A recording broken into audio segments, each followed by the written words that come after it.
Alhamdulillah,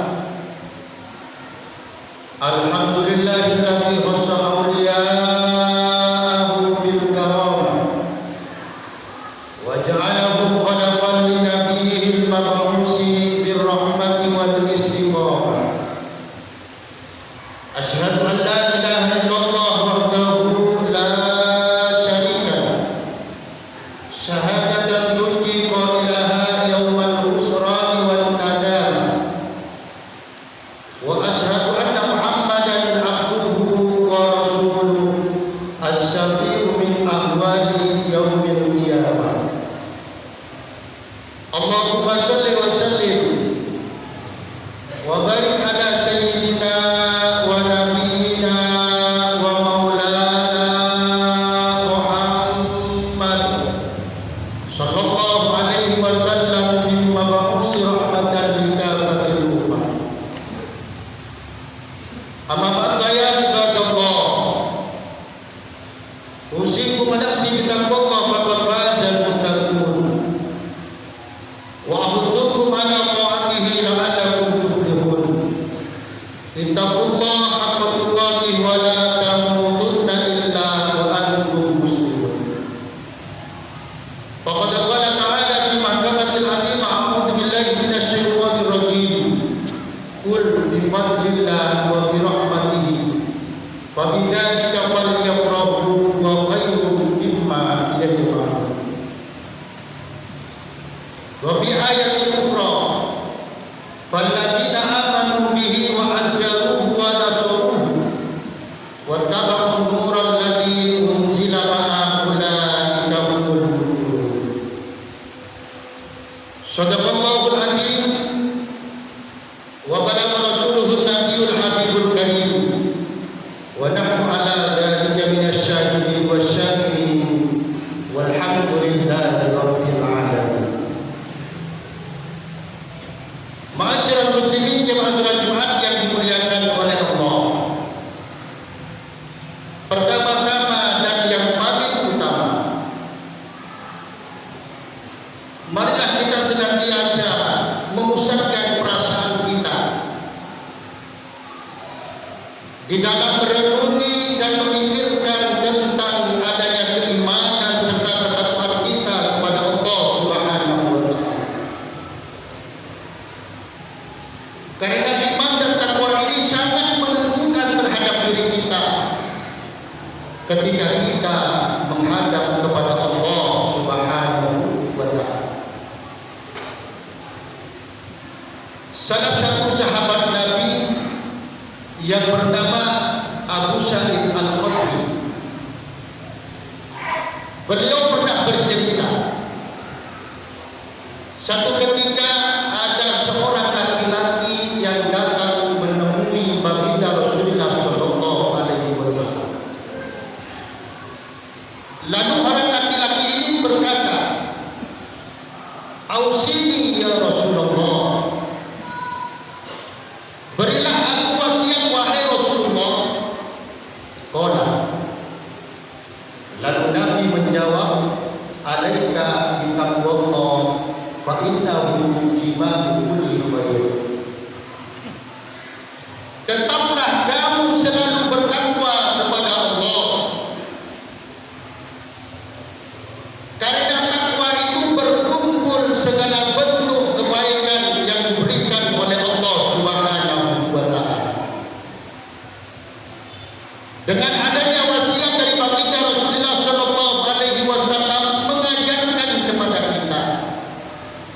kita ini harus selalu istiqomah di dalam melaksanakan kewajiban-kewajiban yang telah diperintah oleh Allah, serta menerapkan berbagai macam amalan-amalan sunnah yang telah diterapkan oleh baginda Rasulullah sallallahu alaihi wasallam. Ma'asyiral muslimin jemaah salat Jumat yang dimuliakan oleh Allah, pada saat ini kita semua merasa telah memasuki terhadap satu bulan, yakni bulan Rabiul Awal. Bulan Rabiul Awal ini dikenal dengan sebuah sebutan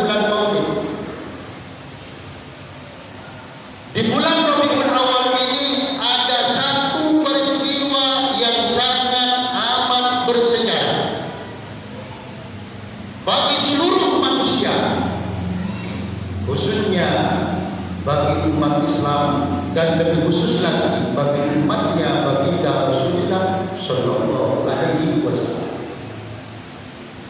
Peristiwa yang terjadi di bulan Rabiul Awal itu tidak lain lahirnya baginda Rasulullah Sallallahu Alaihi Wasallam. Bahkan nanti malam ini kita akan berada di malam 12 Rabiul Awal yang bertepatan dengan lahirnya baginda Rasulullah Sallallahu Alaihi Wasallam. Seluruh negara kompak dalam rangka merayakan peringatan Maulid Nabi. Bahkan negara-negara yang minim umat Islamnya pun juga mengadakan peringatan Maulid Nabi. Kita lihat di negara Kanada, kita lihat di negara Amerika, kita lihat di negara Rusia, kita lihat di negara Australia, seluruh negara, apalagi negara Republik Indonesia, semuanya kompak merayakan peringatan Maulid Nabi besar Muhammad Sallallahu Alaihi Wasallam. Namun di sisi lain, ma'asyiral muslimin jemaah salat Jumat yang dimuliakan oleh Allah, masih ada kelompok-kelompok yang mengatakan anti terhadap peringatan Maulid Nabi. Bahkan tidak tanggung-tanggung mengharamkan, membid'ahkan adanya peringatan Maulid Nabi. Kelompok-kelompok yang semacam ini adalah yang tidak paham tentang sejarah. Ketika ingin mengkaji tentang sejarah baginda Rasulullah Sallallahu Alaihi Wasallam, satu ketika Nabi ini pernah ditegur oleh sebagian sahabat sehubungan Nabi ini selalu rutin berpuasa di hari Senin. Ya Rasulullah, kenapa anda ini selalu berpuasa di hari Senin? Daka yaumul wulid. Nabi menjawab, hari Senin merupakan hari kelahiran. Jadi setiap hari Senin ini Nabi menampakkan rasa syukurnya kepada Allah Subhanahu wa taala. Apakah salah kita selaku umatnya ini merasa bersyukur kepada Allah karena Allah melahirkan manusia biasa namun tidak sama dengan manusia biasa. Muhammadul basarun la kal basar. Kisah yang kedua, kelompok-kelompok yang anti terhadap peringatan Maulid Nabi ini tidak paham terhadap sejarah. Ketika baginda Rasulullah Sallallahu Alaihi Wasallam lahir, ada salah satu budak dari Abu Lahab. Abu Lahab ini paman baginda Rasulullah Sallallahu Alaihi Wasallam yang termasuk tokoh orang kafir Quraisy. Namun ketika Nabi ini lahir, budak Suwaibah ini yang merupakan budaknya Abu Lahab memberi kabar kepada paman Nabi yang bernama Abu Lahab. Abu Lahab, Aminah sekarang ini lahir, bayinya selamat dan lahir, yakni bayi laki-laki. Abu Lahab ini merasa bahagia karena Aminah ini lahir seorang anak laki-laki. Kebahagiaan ini ditambahkan oleh Abu Lahab, Suwaibah ini dimerdekakan oleh Abu Lahab. Padahal Abu Lahab ini diabadikan oleh Allah dalam Al-Quran, dilaknat oleh Allah. Namun ketika Sayyidina Abbas bermimpi tentang Abu Lahab, Sayyidina Abbas ini bertanya bagaimana keadaan Abu Lahab. Dalam mimpinya itu Abu Lahab menjawab, siksa Allah sangat pedih. Namun setiap hari Senin aku ini mendapat keringanan dari Allah, siksaku diangkat. Karena aku merasa bangga dan bahagia ketika Nabi besar Muhammad Sallallahu Alaihi Wasallam dilahirkan oleh Allah Subhanahu wa taala. Secara logika orang kafir yang sudah dilaknat oleh Allah, yang diabadikan oleh Allah dalam Al-Quran, masih mendapat manfaat dari Nabi besar Muhammad Sallallahu Alaihi Wasallam,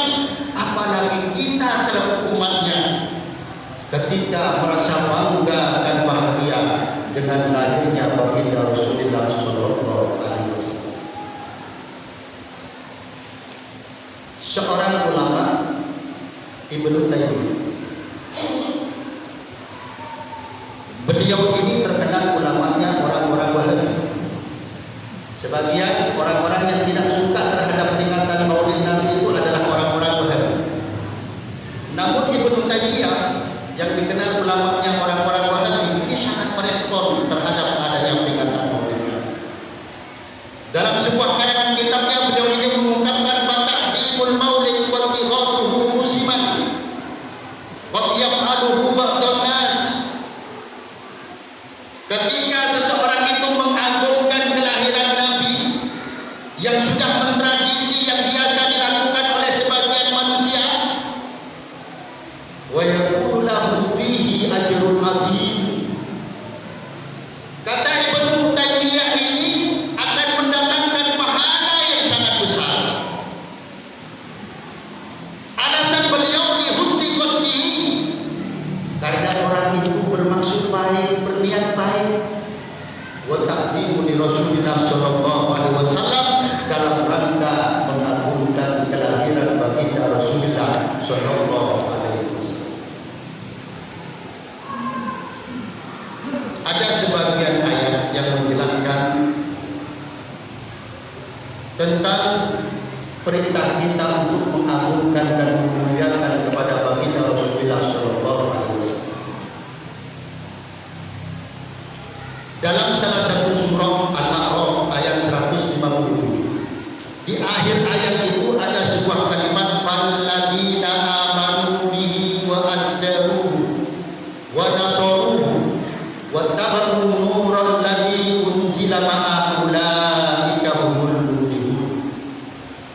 Orang-orang yang telah beriman kepada nabinya, wa azzaruhu, dan orang-orang yang telah memuliakan kepada nabinya, wa nasaruhu, dan orang-orang yang membantu perjuangan nabinya, wa tabaru nural ladzi unzila ma'ah, dan orang-orang yang mengikuti Al-Qur'an yang turun bersama nabinya, ulaika humul muflihun. Mereka itulah orang-orang yang beruntung di hadapan Allah Subhanahu wa taala. Ada ayat yang lain dalam surah Yunus ayat 58. Hal ini akan memperkuat terhadap pemikiran kita dalam rangka memuliakan baginda Rasulullah sallallahu alaihi wasallam. Qul bi fadlillah wa bi rahmatihi fabidzalika falyafrahu huwa khairum mimma yajma'un. Ketika seseorang itu telah mendapatkan karunia dari Allah, telah mendapatkan nikmat dari Allah, bahkan mendapatkan rahmat dari Allah, falyafrahu, maka berbahagialah. Karena berbahagia dengan adanya nikmat dari Allah itu lebih baik daripada apa yang kita kumpulkan. Adanya baginda Rasulullah sallallahu alaihi wasallam merupakan nikmat yang paling super bagi kita. Dikatakan yang paling super karena seluruh alam yang diciptakan oleh Allah, termasuk kita manusia ini diciptakan oleh Allah, lantaran Allah akan menciptakan baginda Rasulullah sallallahu alaihi wasallam. Maka sangat pantas kalau kita ini falyafrahu, berbahagia. Makanya sebagian ulama Ibnu Jauzi ini memberikan sebuah definisi apa yang dikatakan maulid. Yang dikatakan maulid adalah idharus surur di wilayah Rasulullah sallallahu alaihi wasallam, menambahkan rasa bangga dan bahagia dengan lahirnya baginda Rasulullah sallallahu alaihi wasallam. Ma'asyiral muslimin, jemaah salat Jumat yang dimuliakan oleh Allah. Alasan selanjutnya kenapa kita ini harus mengadakan peringatan Maulid Nabi, tidak lain alasannya karena kita ingin melaksanakan perintah Allah Subhanahu wa taala. Ada satu perintah. Ketika Allah memberikan perintah itu, Allah tidak hanya memberikan perintahnya, namun Allah juga melaksanakan perintah. Lain dengan amalan-amalan yang lain, tidak sama dengan ibadah-ibadah yang lain. Ketika Allah memberikan perintah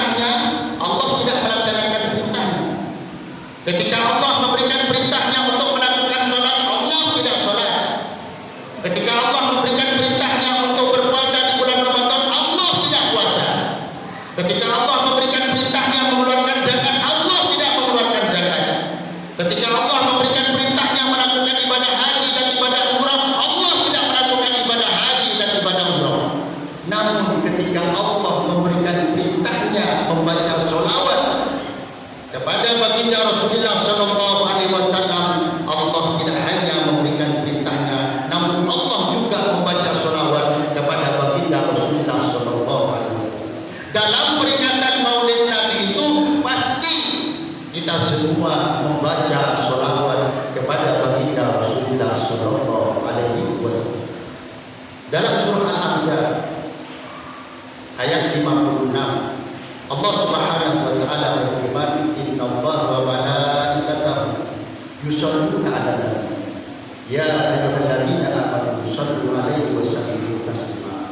Sesungguhnya Allah dan para malaikat Allah itu membaca selawat kepada Nabi. Ya ayyuhalladzina amanu, wahai orang-orang yang beriman, kita ini diperintah oleh Allah. Yusholluna, berselawatlah kamu kepada baginda Rasulullah Sallallahu Alaihi Wasallam.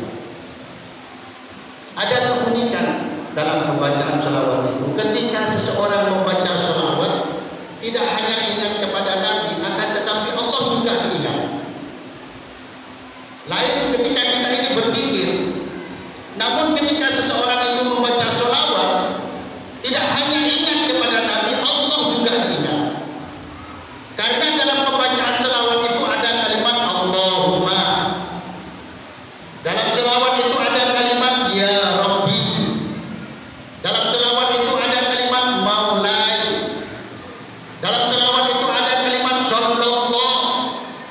Ini menunjukkan ketika seseorang membaca selawat kepada Nabi, tidak hanya ingat kepada Nabi, akan tetapi Allah juga ingat oleh orang-orang yang membaca selawat kepada Nabi. Ma'asyiral muslimin, jemaah salat Jumat yang dimuliakan oleh Allah. Yang terakhir, alasan kita kenapa kita ini mengadakan peringatan Maulid Nabi, karena kita ingin menampakkan rasa mahabbah, rasa cinta kita kepada baginda Rasulullah Sallallahu Alaihi Wasallam. Karena Nabi ini sangat cinta kepada kita umatnya, maka sangat pantas kalau kita ini membalas rasa mahabbah, rasa cinta Nabi kepada kita. Ada sebuah kisah yang dapat kita jadikan sebuah renungan. Ketika Nabi akan menghadapi Sakratul Maut, datanglah dua malaikat. Yang pertama adalah malaikat Jibril dan yang kedua adalah malaikat Israil. Ketika dua malaikat ini berada di samping Nabi, Nabi ini bertanya kepada malaikat Jibril, "Wahai Jibril, apa maksud kedatangan Anda ke rumah?" Jibril ini menjelaskan, "Ya Rasulullah, hari ini merupakan hari terakhir bagimu." Setelah mendengar jawaban dari malaikat Jibril, Nabi ini bertanya, "Ya Jibril, bagaimana umatku Jibril?" Yang dipikirkan oleh Nabi ini bukan keluarganya, bukan sahabatnya, umatnya, kita ini yang dipikirkan oleh Nabi. Lalu Jibril menjelaskan, "Ya Rasulullah, jangan khawatir, umatmu akan masuk surga pertama daripada umat-umat yang lain." Setelah itu Nabi meninggal dunia, wafat dan dimakamkan di kota Madinah. Sedangkan kelahiran Nabi ini lahir di kota Mekah, sedangkan makamnya berada di kota Madinah. Ternyata Baitullah atau Ka'bah ini bermunajat kepada Allah, memohon kepada Allah, "Ya Allah, berilah aku kesempatan untuk bisa berziarah ke Mekah, menemui Nabi baginda Rasulullah Sallallahu Alaihi Wasallam." Ka'bah ini makhluk Allah yang sifatnya makhluk yang mati. Namun kita harus meyakini setiap makhluk yang diciptakan oleh Allah itu pasti berpikir kepada Allah. Pernah satu ketika Nabi ini memegang kelinci. Ternyata Nabi mendengar terhadap kelinci. Dipegang oleh sahabat Abu Bakar. Sahabat Abu Bakar ini mendengar terhadap kelinci. Akan tetapi ketika dipegang oleh sahabat Abu Bakar Al-Ghifari, sahabat Abu Bakar Al-Ghifari ini tidak mendengar terhadap Zikirnya zikir. Ini menunjukkan seluruh makhluk berzikir kepada Allah, akan tetapi orang-orang tertentu yang bisa mendengar. Bahkan di Mekah itu ada batu sebelum Nabi diutus sebagai Rasul. Batu ini selalu mengucapkan salam kepada Nabi. Setiap Nabi lewat, Assalamualaikum ya Rasulullah. Namun ketika Nabi berada di Madinah, Nabi ini selalu bercerita di Mekah itu ada batu yang selalu mengucapkan salam kepada Nabi. Ini batu selalu diingat oleh Nabi. Bagaimana dengan kita selalu umatnya ketika memperbanyak selawat kepada Nabi, ketika selalu mengucapkan salam kepada Nabi, tentu Nabi akan selalu diingat kepada kita selalu umatnya. Terus cerita Ka'bah, ternyata Baitullah itu dapat izin dari Allah untuk ziarah ke makamnya Nabi. Setelah sampai di Madinah, Baitullah ini berkata, ya Rasulullah, la tahtamma bi salasatin. Ya Rasulullah, jangan resah. Ya Rasulullah, jangan gelisah. Ya Rasulullah, jangan sedih. Asalkan umatmu tergolong 3 golongan, akan aku doakan mudah-mudahan masuk surganya Allah Subhanahu wa taala. Ini kata Ka'bah, kata Baitullah. Yang menjadi pertanyaan ma'asyiral muslimin, ma'asyiral jemaah yang dimuliakan oleh Allah, 3 kelompok orang ini siapa saja? Yang pertama, kata Baitullah, man tawafani, orang yang pernah tawaf kepadaku. Tentunya hal ini akan dimiliki oleh orang-orang yang pernah melakukan ibadah haji dan ibadah umrah. Ketika melakukan tawaf, Baitullah ini berdoa, mudah-mudahan orang yang tawaf kepadaku, mudah-mudahan masuk surganya Allah Subhanahu wa taala. Ini kelompok yang pertama. Kelompok yang kedua, man kharaja wa lam yablughi, orang yang memiliki niat atau maksud untuk datang kepada melakukan tawaf, akan tetapi tidak sampai. Dia sudah daftar haji, sudah daftar umrah, akan tetapi tidak sampai kepadaku disebabkan karena COVID-19, dikarenakan pesawatnya jatuh, atau disebabkan karena sebab-sebab yang lain, sehingga tidak sampai kepadaku. Aku tetap berdoa, mudah-mudahan orang ini tetap masuk surganya Allah Subhanahu wa taala. Kelompok yang ketiga, manistahad musuh wadam jadi syarikat. Orang ini hanya memiliki sebuah keinginan, akan tetapi kemampuannya tidak ada untuk sampai kepadaku. Aku tetap berdoa, mudah-mudahan orang ini tetap masuk surganya Allah. Setiap ada jemaah haji berangkat, setiap ada jemaah umrah berangkat, dia selalu menangis untuk bisa sampai kepada Baitullah. Akan tetapi orang ini tidak memiliki sebuah kemampuan. Orang ini tetap didoakan oleh Baitullah, mudah-mudahan masuk surganya Allah Subhanahu wa taala. Dengan sebuah harapan, mudah-mudahan kita semua diakui sebagai umatnya baginda Rasulullah sallallahu alaihi wasallam, mendapat syafaatnya baginda Rasulullah sallallahu alaihi wasallam, dan berkumpul dengan Nabi di surganya Allah. Amin ya rabbal barakallahu wa lakum fil Qur'an wa rahmatullahi wa barakatuh. Ayat wa hakim aku qawli hada wa astaghfirullah li wa lakum wa lisa'il muslimin wal muslimat wal mu'minin wal mu'minat.